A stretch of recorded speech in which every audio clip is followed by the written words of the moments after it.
Olá, bem-vindos ao canal Software Mental, um espaço criado para fomentar a ampliação da nossa forma de pensar, visando a convivência sadia com as transformações tecnológicas, sociais e econômicas do século XXI. Este podcast conta com o patrocínio e apoio técnico da Atena Mídia. Hoje eu estou aqui com o Marcelo Andrighetti, roteirista audiovisual, profissional. O Marcelo escreve para cinema, TV e web e é especialista em narrativas e storytelling. Tudo bem, Marcelo? Opa, tudo bem, Luciano? Tudo jóia. Prazer receber você aqui, meu amigo. Fique à vontade, seja muito bem-vindo. A gente vai bater um papo legal aqui sobre o storytelling e sobre essas características humanas de contar histórias e o quanto isso nos atrai, né? A gente já citou isso aqui em algum podcast passado aí, e hoje eu gostaria de aprofundar um pouquinho mais com o Marcelo sobre isso. Marcelo, eu, quando pensei no seu tema, eu me lembrei muito da obra do Harari, do Yuval Harari, o Sapiens, quando ele começa falando das revoluções pelas quais passou aí a humanidade. 70 mil anos atrás, a Revolução Cognitiva, 12 mil anos atrás, a Revolução Agrícola, 500 anos atrás, Revolução Científica, 200 anos atrás, Revolução Industrial, e hoje a gente passando aí pela quarta Revolução Industrial. E uma das características que o Harari cita, que é muito bacana, é que justamente a característica principal que transformou o ser humano, o Sapiens, de um animal comum dentro do planeta a ser a espécie dominante, para o bem ou para o mal, mas a espécie dominante aí desse nosso planeta, é justamente a capacidade de estabelecer uma comunicação e falar de uma realidade não objetiva. O que eu quero dizer com isso? No livro, o Harari ele diz o seguinte: olha, um macaco, por exemplo, para ele só existe a realidade objetiva. O que é a realidade objetiva? Ele vê a árvore, ele vê a lagoa, ele vê a banana, ele vê o leão. Mas se você falar de coisas que não estão ali, na comunicação que existe comunicação, por exemplo, entre os símios, existe algum tipo de comunicação, para ele só existe essa realidade. O ser humano, a partir da Revolução Cognitiva, nesses 70 mil anos atrás, começou a estabelecer uma linguagem que não só falava da realidade objetiva, mas falava da realidade não objetiva também, ou seja, da contação de histórias. E a partir disso, contando histórias, o ser humano foi capaz de se mobilizar em números muito grandes a partir de realidades ficcionais criadas por essa contação de histórias. Então hoje nós temos, por exemplo, quem nasce do lado de cá da fronteira é brasileiro, quem nasce do lado de lá da fronteira é uruguaio, é paraguaio, é argentino. Só que para a natureza não existe nenhuma diferença sobre isso. Nós aqui convencionamos dizer que quem nasce do rio para cá é uma coisa e do rio para lá é outra coisa. Então nós temos aí as nacionalidades, nós temos as religiões, que são baseadas em contação de histórias. Se eu chego para um macaco e digo assim: ô macaco, eu vou te dar 2 bananas e com isso eu te garanto o céu dos macacos, e o macaco não vai comprar essa história. Mas o ser humano, a gente diz, se você fizer tais coisas, aí sim o céu está garantido para você, e as pessoas creem nisso e passam a agir dessa forma em função disso. O dinheiro é a nossa grande ficção, porque se você der uma nota de 10 reais para um macaco querendo trocar por uma banana, ele não vai fazer negócio contigo. Mas se você chega num supermercado, ou seja, num determinado local, você dá um papel desse para uma pessoa que nunca te viu na vida e ela vai te entregar as bananas para você comer. Então essa é a realidade ficcional. Como é que a contação de histórias se relaciona com isso, então, Marcelo? Isso é muito legal, Luciano. Na verdade, acontece que tanto a contação de histórias como o que utilizou o storytelling na publicidade hoje em dia, no cinema, nas startups. Na realidade, o storytelling trabalha com símbolos, que é como usar um pedaço de papel para comprar arroz, para comprar feijão. Certo. E eu gosto de fazer 3 recortes que eu acho que podem nos nutrir aqui para esse papo, para esse assunto, que é, se a gente voltar para a pré-história, isso é até uma ironia, né? Na pré-história, 80% do tempo do homem pré-histórico era gastado contando histórias.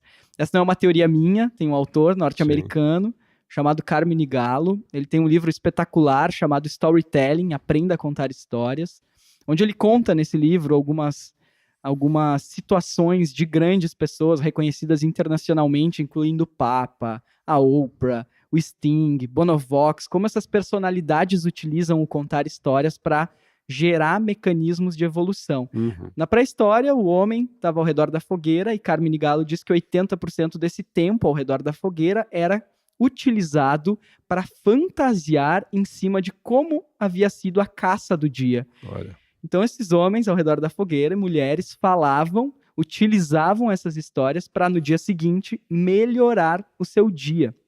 Esse é o recorte número 1, cena número 1. Bacana. Se a gente for... Vamos para 2. Isso, vamos para a cena 2, sequência 2 na história. Isso.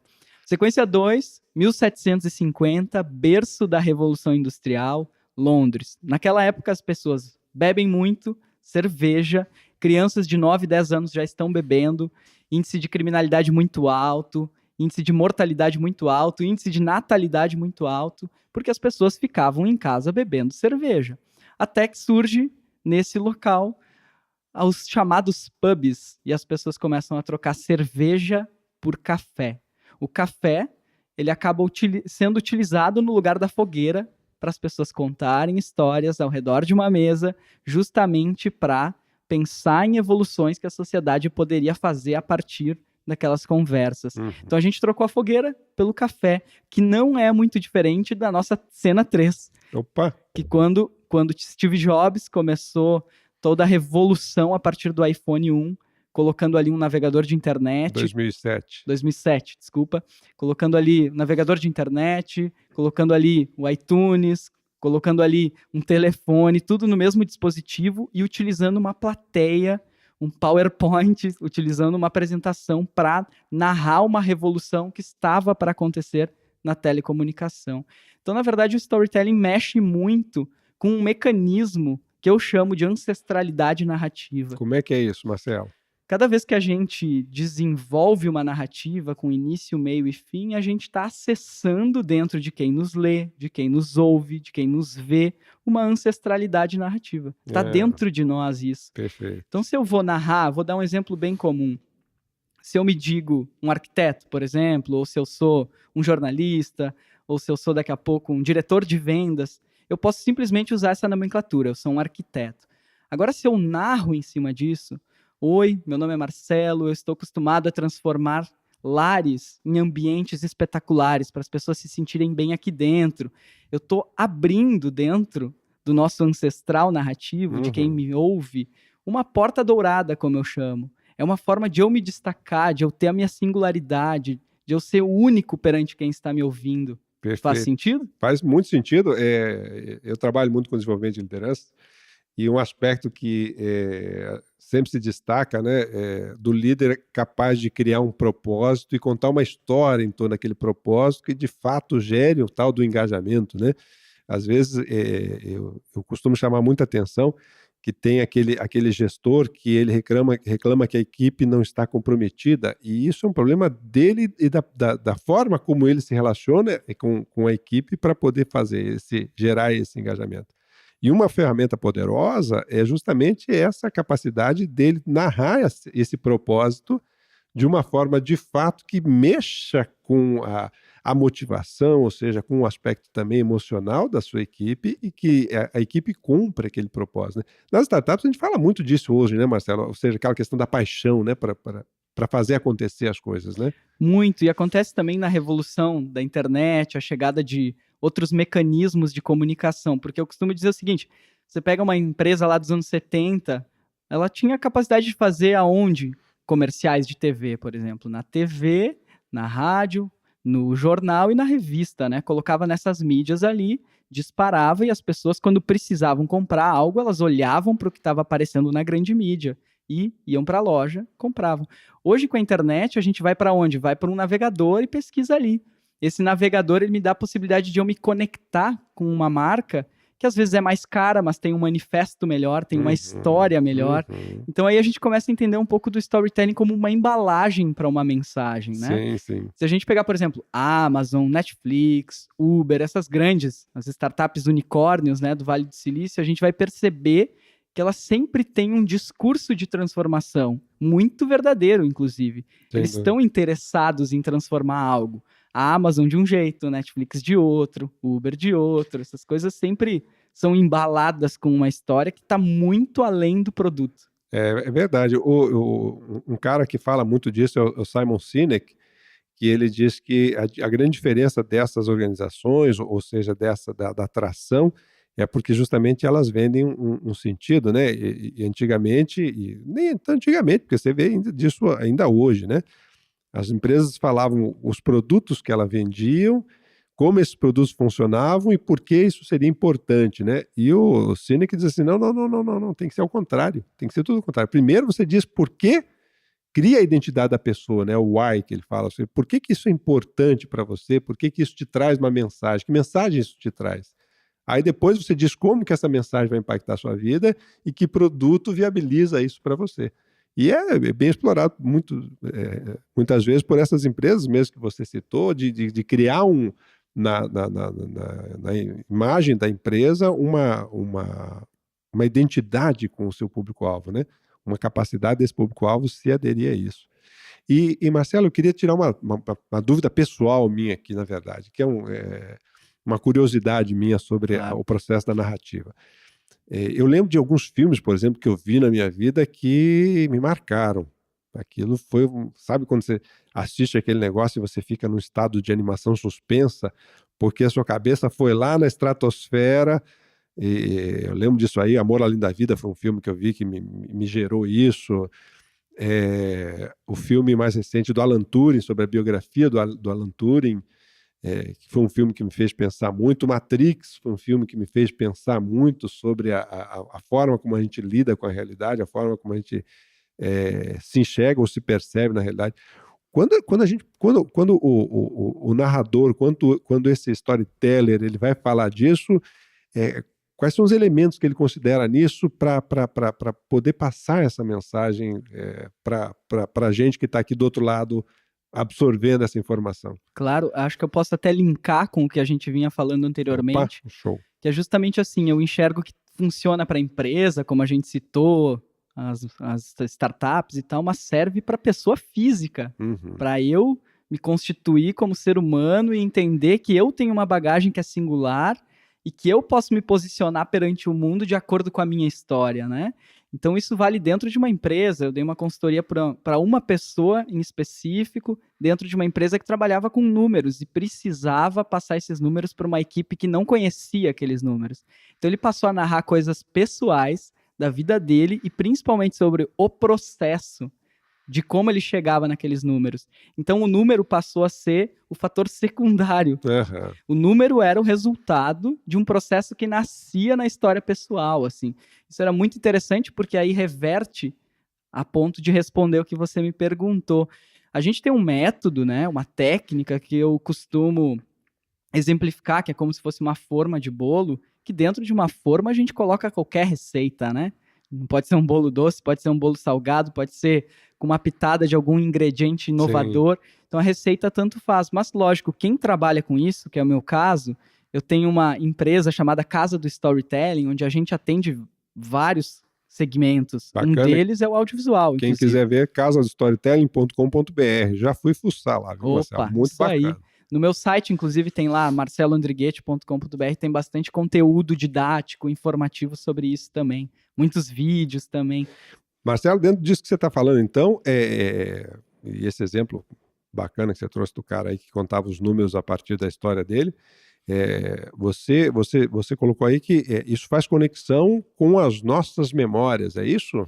Exatamente. Tem um autor, inclusive ele já foi sócio do Steve Jobs, Ed Catmull, que ele é o presidente, fundador da Pixar, né? A Pixar é a maior indústria de animação do mundo, só perde para a Disney. Hoje a Pixar está anexada à Disney, Sim. Né? É interessante porque a Disney comprou a Pixar para se reerguer. Então, o Ed Catmull tem um dado muito importante que tem relação com isso. Eu tenho métodos, eu tenho essa forma, eu coloco minha receita, coloco meus ingredientes dentro, mas mesmo se eu tiver um processo 100% muito bem construído, 60% de um filme depende das memórias do espectador. Ou seja, Impressionante, né? se não tocar nessas memórias, não roda, né, velho? Impressionante. Matrix pode ter chamado a sua atenção, mas o seu tio que gosta dos filmes do Bruce Willis, ele pode citar o Duro de Matar, né? Ele pode trazer outra referência que tem a ver com as memórias dele, com a bagagem dele. É por isso, por exemplo, que a telenovela, os filmes mais comerciais chamam tanto atenção. Por quê? Porque é uma coisa mais generalizada e acessa muito mais as memórias.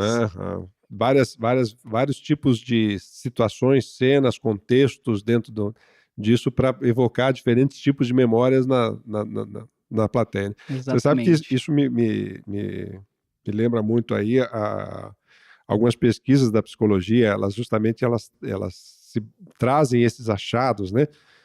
O Richard Nisbett, autor de um livro chamado Mindware, ele fala de 3 achados da psicologia que eu queria que você explorasse um pouquinho, então, dentro das narrativas aí, tá bem?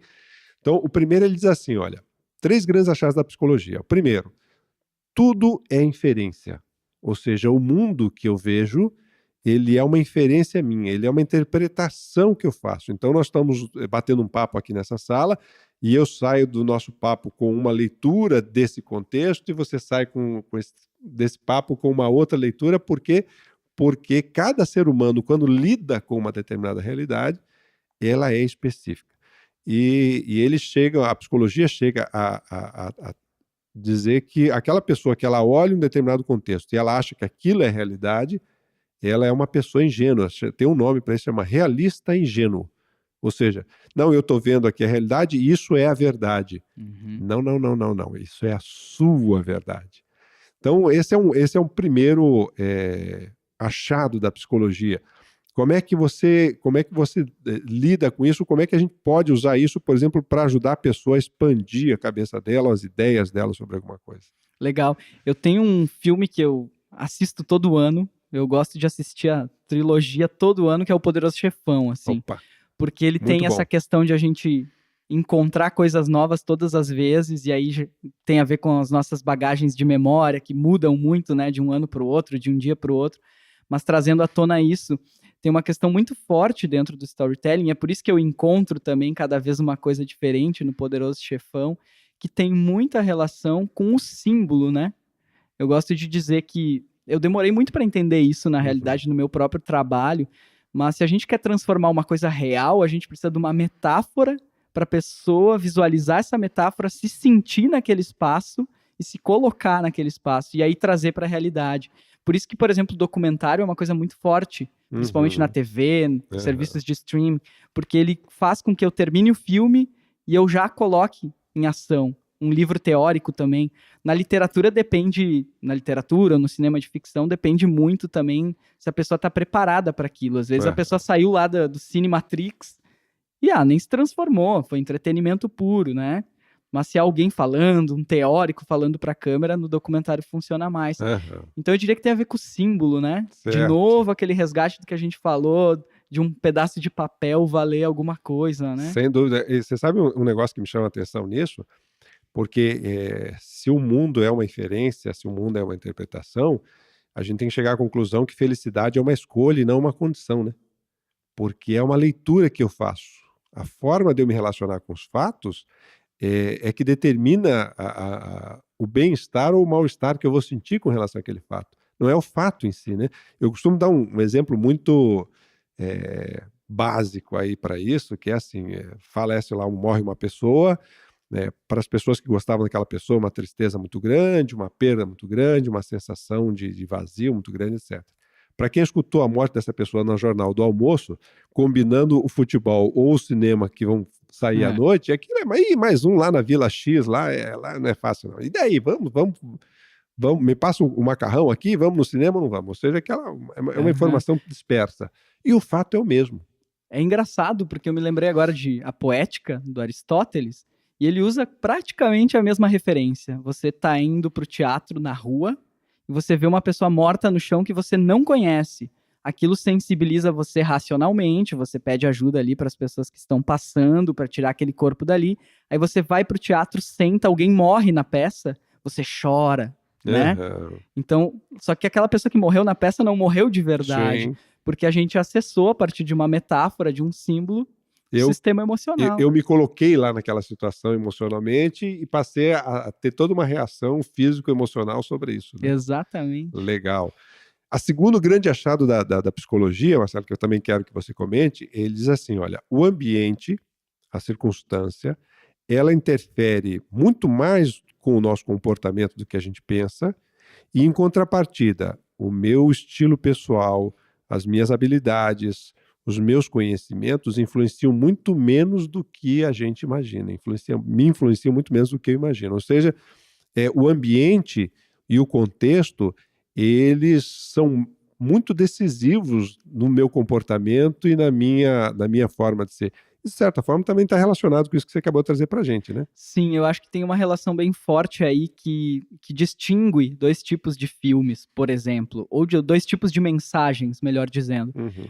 Tem aquelas mensagens que são panfletárias, discursivas, que elas dizem muito, elas gritam. Então, se a gente for fazer um filme, por exemplo, dizendo que a política no Brasil é horrível, a gente pode dar um viés, um recorte, olhando para isso, dizendo: a política no Brasil é horrível, as pessoas falam sobre isso no filme. Uhum. Ou a gente cria uma embalagem onde nunca é dito isso, mas se causa a sensação no público de que aquilo chega na mensagem. Então eu saio do cinema dizendo, cara, a política no Brasil é assim mesmo, né? Uhum. É muito mais questionador, é muito mais profundo quando a gente embala aquilo do que quando a gente é panfletário, do que quando a gente é discursivo. Por exemplo, um filho tem 14 anos, quer sair de noite pela primeira vez, ele não vai chegar para a mãe dele e dizer assim, mãe, eu quero sair pela primeira vez, quero aproveitar, meus amigos vão estar lá, vai ter uma banda de rock tocando. Não, ele vai ter que dar uma maciada naquela mãe. Perfeito. Então, eu acho que tem essa relação, porque quando a gente fala de ambiente num filme, ou numa mensagem, ou num texto, é uma ambientação. A gente leva o espectador, leva o ouvinte, leva o leitor para dentro de um universo que ele desconhece. Uhum. Que legal. Você falando aí, eu lembrei de um conto apócrifo, zen, né? Um conto zen, em que o monge chega pro abade e ele fala assim, abade, eu posso fumar enquanto rezo?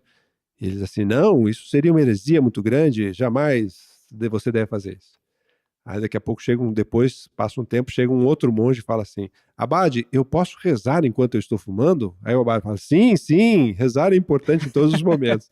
Ou seja, a embalagem na transmissão da informação mudou completamente Isso a é reação, né? muito legal porque na verdade melhora a nossa vida. Isso é formidável. Se eu aprendo a lidar com a comunicação, né? Uhum. Eu começo a entender que ela pode me levar para outro nível o tempo inteiro. Hoje, por exemplo, como eu já domino isso, para enviar um e-mail, que é importante, às vezes eu posso levar 3 horas para escrever um parágrafo.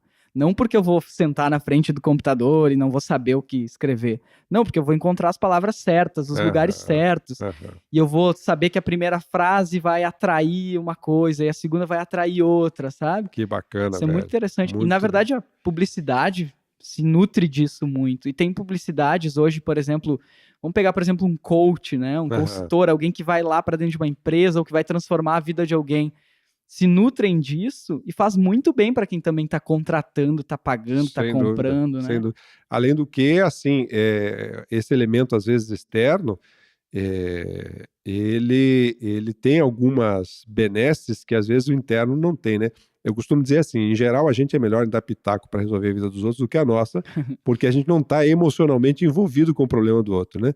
E o consultor, o elemento externo, também tem essa característica na empresa, né? Como ele não tem envolvimento emocional, a gente pode fazer as perguntas mais cretinas do mundo e as pessoas respondem com boa educação porque elas entendem que eu não tenho essa informação e isso me permite fazer aquelas perguntas óbvias e que ninguém quer ver porque aquilo evidencia um problema crítico, né? É muito bacana. E tem a terceira condição, o terceiro grande achado da psicologia e das pesquisas de base psicológica, que são interessantes para a gente pensar nisso, que diz assim, a grande maioria da informação que a gente trabalha, ela não é consciente. Na verdade, a nossa mente não consciente, ela tem 95% do nosso conteúdo, enquanto a mente consciente trabalha com 5%. Então, a gente é muito mais influenciado por essa mente não consciente do que a gente imagina. Mas, para nossa sorte, vamos dizer assim, essa mente consciente ela não é irracional, ela é tão racional quanto a mente racional. Só que ela lida com elementos da nossa memória que elas não estão na mente consciente. É isso que, então, a narrativa destaca, né, velho? Eu acho que, inclusive, aí tem um ponto de partida para qualquer história. Eu, como escritor, eu, como storyteller, eu, como especialista em narrativas, eu tô mais interessado em acessar os 95% inconscientes do que os 5%. Eu chamo isso de iceberg da construção narrativa. Legal. A gente tá vendo na tela, no texto, na audição, ouvindo, no caso, a gente tá vendo ou ouvindo o topo do iceberg. Mas se eu, como desenvolvedor daquela dramaturgia ou daquela trama, daquele enredo, não construir a parte de baixo do iceberg, ele não tem mensagem. Claro. Eu fico só na superfície e outra, um pedaço de gelo boiando ali vai para um lado e para o outro. Um iceberg, ele fica firme, né? Legal, realmente, é por aí mesmo. Cara, um negócio que a gente está conversando aqui e que começa a configurar no nosso bate-papo, se essa nossa realidade é construída, nos permite pelo menos entender que se eu estou em algum tipo de contexto ou situação e ela não está legal para mim, o primeiro aspecto que eu tenho que observar é o viés que eu utilizo para analisar essa situação, né? Legal, né? O nosso recorte. O nosso recorte. E nada mais é do que, inclusive, quando a gente vai querer contar uma história, olhar para qual vai ser esse recorte, nada mais é do que o gênero de um filme. Uhum. É como se a gente visse uma pessoa tropeçando na rua. Na comédia é engraçado. Sim. No drama é triste. É triste. No suspense é um perigo, um susto. Então esse recorte, inclusive, vale também para situações de comunicação num geral, né? De se posicionar, de saber lidar com quem está na sua frente. Sem dúvida, né? Porque passa a ser, então, na verdade, uma construção o tempo inteiro, né? A vida como um processo extremamente dinâmico, não definido, e que existe, vamos dizer assim, um determinado fluxo das coisas acontecendo, sobre os quais sou eu que dou a minha interpretação daquele fluxo, né? E sou contagiado ao mesmo tempo por esse fluxo, né? E olha que interessante, porque a gente pode olhar para a nossa bagagem que a gente teve na vida e reconstituir essa bagagem a partir da nossa narrativa, né? Por exemplo, eu comecei a escrever muito cedo, tive... Quantos anos você tinha, Marcelo? Com 9 anos. Caraca. E aí que a gente começa a criar um padrão, inclusive narrativo. Com 9 anos, meus pais se separaram. E eu comecei a utilizar a escrita já naquela época. Eu tenho os meus cadernos guardados. Que bacana. Para ver o mundo de outra forma.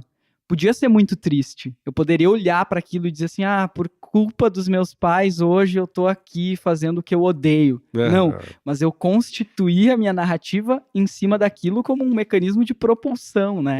Lógico que na época eu não tinha esse discernimento, essa né? maturidade, mas a tua primeira reação foi essa, né? A tua atitude, vamos dizer assim, foi essa, né? Eu fui começando a entender que ali tinha uma moldura pela qual valia a pena olhar, que era a escrita.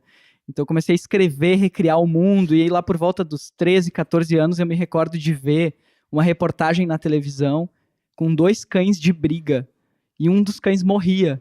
E eu me lembro de chorar muito, muito. Eu tinha 14 anos e eu lembro de deitar no colo da minha mãe e dizer, cara, não é a vida que eu quero pra mim. Não é o mundo que eu sonho em construir, viver, onde as pessoas colocam cães pra brigar. É só uma metáfora, porque tem muitas outras coisas piores do que isso, né? Sem dúvida. Então, acabei construindo a minha história a partir dali, fui para o cinema, comecei a estudar narrativa, e aí comecei a perceber o quanto isso influenciava na vida das pessoas num geral.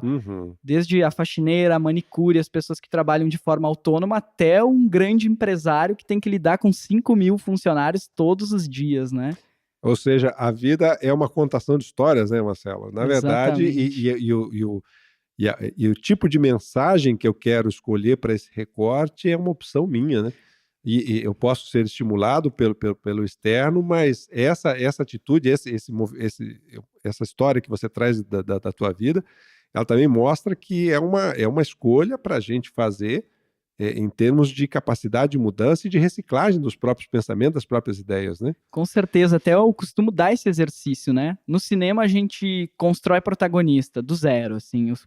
A gente vê um personagem na tela, ele tem 30 anos, mas a gente precisou construir desde o zero quando ele estava na barriga. Como é a minha vida hoje? Se eu for reconstruir ela, qual o recorte que eu vou dar, né? Quais foram os meus traumas e como eu vou olhar para isso? É quase um exercício de reconstrução, quase um PNL, né?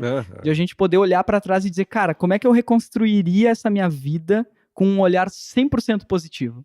E o bacana é que eu posso, então, começar hoje, né? Eu costumo dizer que todo dia a gente tem a oportunidade de começar de novo e fazer de uma forma diferente, pelo menos que não seja mais agradável, né? Eu, pelo menos, sou um defensor da felicidade, tenho isso como um valor. Se não tem felicidade, eu preciso de rever a minha abordagem, o meu viés, o meu approach, ou o que eu estou fazendo de fato para buscar isso, né? O Marcelo, e como é que funciona isso? Eu sei que dentro das narrativas tem o processo do mito, né? Que é esse símbolo. Como é que isso funciona ou impacta a pessoa quando a gente, por exemplo, depois eu vou querer fazer uma associação disso com os ritos de passagem na nossa vida, né? Ou seja, os marcos da nossa vida que transformam, né, a nossa vida. Como é que funciona o papel do mito nessa história aí? Claro, isso é interessante. Tem relação com o que a gente conversou antes sobre o ancestral narrativo. E, na verdade, essa ferramenta, essa receita, essa forma, tudo isso já está dentro de nós. Isso são os arquétipos, né? Então, quando eu aprendo as ferramentas, a única coisa que eu estou fazendo, quando eu vou lá dar uma palestra, eu dou um curso e eu falo, você pode utilizar essas ferramentas, pode utilizar o storytelling, quando eu ensino as pessoas a fazer isso, na verdade, a gente está cavocando no próprio ancestral narrativo que está dentro do nosso cérebro e utilizando ferramentas que já são nossas. Os arquétipos não deixam de ser isso, já estão dentro de todos nós, os mitos, né? O Joseph Campbell, lá em 1948, 49, lançou O Herói das Mil Faces, um livro que falava sobre isso. Uma leitura sobre os grandes mitos e pessoas que passaram pela Terra e revolucionaram, pelo menos mitologicamente falando, chamaram a atenção, Buda, Moisés, Jesus, e percebeu que a história deles era todas elas muito parecidas. Não porque eles faziam coisas parecidas, mas a forma como era contada era parecida. Certo. Então tá dentro de cada um de nós. Que bacana, que legal isso aí. Cara, e um aspecto que me chama a atenção disso, trazendo fazendo uma associação, né? Eu vi um pouquinho de uma entrevista uma vez do Campbell, que você está citando aí, e ele falava dos ritos de passagem. Então, por exemplo, tem determinadas tribos que utilizam, né, determinado rito de passagem tanto para o menino passar para a fase adulta, ou a menina passar para a fase adulta, tem aqueles ritos de passagem que marcam efetivamente. Então, a partir desse momento exato, você passa por algum tipo de provação, normalmente é uma provação, né? Você passa por um tipo de provação e aí você entra na próxima fase da sua vida. Na nossa vida no dia a dia, nem sempre isso é tão claro. E às vezes você vê pessoas que parece que não passaram por determinadas fases ainda porque não tiveram esse movimento, né? Sim. Olha só, 99% do nosso dia é uma repetição do dia anterior. O 1% é o que poderia virar um filme, por exemplo. Que é o diferencial. E dentro de um filme existe uma técnica que a gente só não chama de rito de passagem, mas a gente chama de ponto de virada. Que é alguma coisa que leva a história adiante. É um ponto que não tem mais volta. A gente escolhe entre ir para a direita e ir para a esquerda, vai para a esquerda e acaba deixando para trás a direita, né? Toda decisão, ela é uma cisão, né? Eu opto por uma coisa e abro mão de alguma coisa, não tem como eu abraçar tudo, né? E isso é interessante porque um tema que a gente trabalha também bastante aí, com muita rotina, é a tal da zona de conforto, né? Que é bom a gente lembrar que zona de conforto não é necessariamente confortável no sentido de bom, de felicidade. Quanta gente, né? Sofrendo na zona de conforto. Exatamente, né? A gente costuma dizer que até merda é quentinho, né? Então a pessoa tá ali naquilo ali, tá quentinho e parece que tá bem e não tá, né, velho? Tá ótimo. E daqui a pouco vai chegar numa encruzilhada, né? Sim. Ela vai ter que fazer alguma coisa para sair daquilo, porque passou de um ponto de não retorno, né? E olha como pode ser usado na vida. Todo protagonista de um filme precisa de pontos de virada para mostrar para o público que ele é forte. Então, se eu sou público e quero levar isso para minha vida, eu preciso entender os meus pontos de virada, né? Analisar, estudá-los e talvez até projetar os próximos. Claro. Essa é uma boa reflexão, né? Quais foram os pontos de virada na minha vida até o momento? Que tipo de ponto de virada eu tô? E qual tem sido a minha trajetória nessa repetição de enredo diário que está na hora de eu rever? que está na hora de eu parar com isso, que está na hora de eu buscar um caminho diferente, né? E o mais legal nesse ponto, lógico que existem diversas alternativas, diversas formas, mas eu acho o lance do storytelling muito democrático, porque depende só de mim, né? Claro. De eu repensar esses pontos, ou de eu repensar quais vão ser eles, reconstruir esse símbolo de quem eu sou, né? Porque, na verdade, a gente se reconstrói, como você falou, todos os dias, né? Sim, todos os dias a gente está escrevendo o nosso storytelling, né? Isso aí. E com isso, e você veja que isso é uma coisa interessante para a gente pensar. Tem um camarada que chama Roberto Cialdini, ele é estudioso aí dos processos de negociação e é um tema que eu lido também na minha vida profissional. E ele diz assim, olha, 5% das pessoas no mundo são inovadoras, 95% são seguidoras. Então, quando a gente fala de cultura, quando a gente fala de sociedade, a gente se manifesta por uma média, né? Se a gente for pensar, por exemplo, a lei é a nivelação por baixo daquele grupo social, tá certo? Ou seja, ó, Correto. se você passar dessa linha, velho, aí não pode. Então, aí virou um crime. Mas disso para dizer que essa linha é boa, tem um chão enorme, tá certo? Ou seja, Com certeza. a lei, ela nivela a sociedade por baixo. E a gente ainda tem problemas, como a gente infelizmente tem visto muito aí, inclusive no campo da nossa política, que há uma banalização, inclusive, desse limite do crime ou não crime, porque o indivíduo se acha no direito de fazer o que ele bem entende da vida dele e se apropriar do bem público de modo geral. Mas, enfim, você tem então lá a lei. Esse é o primeiro nivelamento da sociedade. Mas a sociedade, de modo geral, tem um nivelamento comparativo do caldo de cultura, né? Isso é uma história. E eu vejo que muita gente sofre dentro desse storytelling pessoal porque o camarada ele fica preso a um modelo idealizado sem entender a representatividade disso para ele, né? Então, o mito é alguma coisa que me representa um ponto de virada, mas o ponto de virada tem que ser meu, né? Com certeza. E também depende um pouco desses 5%, talvez, trazerem à tona, querer erguer esse número. Por isso que eu comento que a melhor forma hoje em dia de transformar é trabalhar com os símbolos, e acho que o storytelling tem isso. E cada vez que eu leio, que eu toco, que eu vejo alguma coisa muito interessante, eu digo, cara, como é que ninguém sabe disso? Ou como é que o grande mundo não sabe disso, né? Uhum. Porque justamente eu acho que a gente precisa encontrar uma forma de aqueles 95% ou aqueles 5% serem tocadas, né? Serem, de certa maneira, serem colocadas em outro espaço, Sim. né? Não sei se é a melhor palavra, mas realmente entender o que é aquilo, Sim, porque é e quase se tornar que um protagonista, né, da própria vida. esse mediano, às vezes, não é porque a pessoa realmente escolheu, mas é porque ela não viu outra possibilidade. Certo, perfeito. Daqui a pouco ela só precisa ter um acesso àquilo, né? Um insight, um estalo, um momento de luz para poder enxergar isso, né? Uhum. Então, bacana. Então, falamos aí dos 3 aspectos da psicologia. O primeiro é o mundo da inferência, o segundo é o ambiente e o terceiro é a mente não racional, né? A mente não consciente, perdão. O racional ela não é consciente. Esses 3 elementos aí constroem, então, muito desse nosso arcabouço mental para constituir essa nossa visão da nossa história, né? Do nosso roteiro, da nossa mensagem. Como é que a gente poderia, pessoalmente, começar a fazer um movimento, então, Marcelo, para eu começar a enxergar os caminhos com os quais eu posso reescrever a minha história? Eu acho que o primeiro movimento realmente é muito interior, né? Uma decisão, um motivo de eu querer entender. O posicionamento inicial, né? Acho que é um posicionamento inicial isso. Então, assim, eu acho que para eu me relacionar melhor com o mundo, primeiro eu tenho que me relacionar melhor comigo mesmo, né? Legal. Então, eu vou começar a olhar para mim como exercício mesmo, para racionalizar o processo. Senta na frente do computador, pega uma página em branco, pega uma caneta, da melhor forma que achar possível e reescreve a história. Legal. Tenta encontrar seus traumas, o quanto aprendeu com aquilo, o quanto aquilo pode realmente impulsionar novas visões.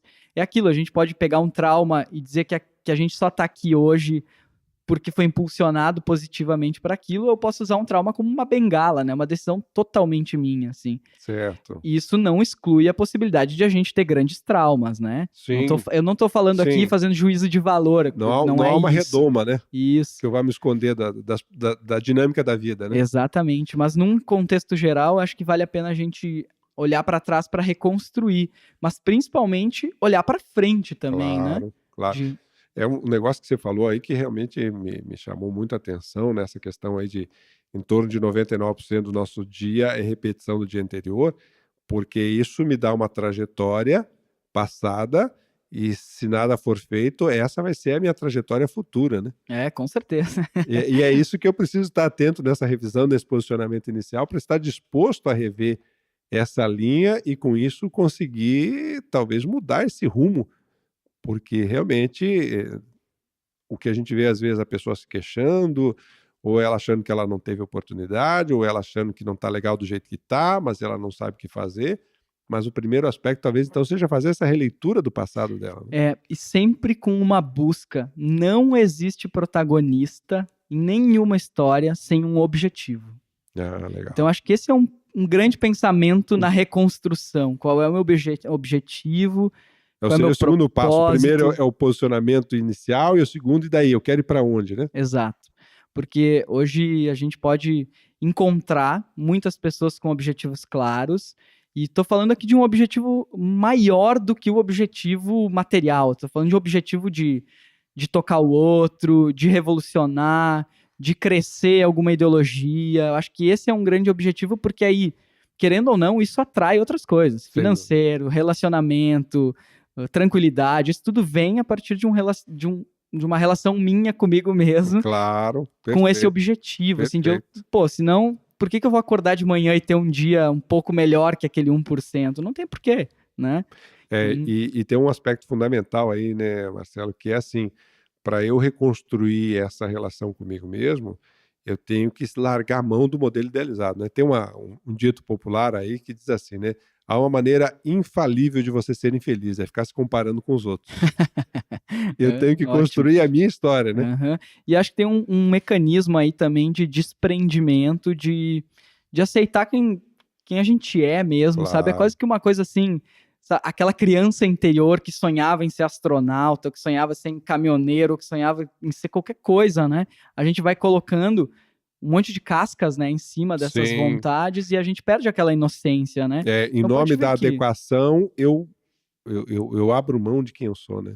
Eu ia dizer, exatamente, porque eu vejo, por exemplo, que grandes empreendedores que eu gosto de seguir, gosto de ouvir e tal, são pessoas que às vezes são muito estranhas até, mas porque elas se desprenderam de certas coisas, né? Não segue o roteiro da grande maioria, né? Que tá, vamos dizer assim, na mediana da coisa, né? Isso. Que show de bola. Minha gente, passa muito rápido, de fato. Eu digo isso em todo podcast, sabe, Marcelo? Porque a gente fica num bate-papo legal aqui, se anima e o tempo passa muito rápido. Nós estamos chegando aqui ao final do nosso podcast.